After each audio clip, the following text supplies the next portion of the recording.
दृश्यादृश्य विभूतिवाहनकरि ब्रह्माण्ड भाण्डोदरी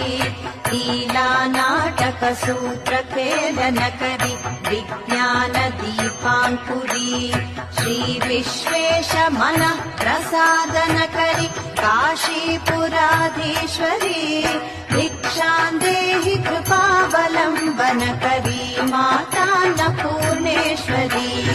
आदिक्षान्त समस्त वर्णनकरि शम्भुप्रिये शाम्भवी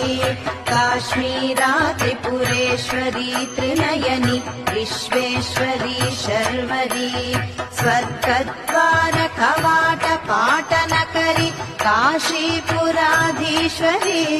भिक्षां देहि कृपावलम्बनकरी मातान्नपूर्णेश्वरी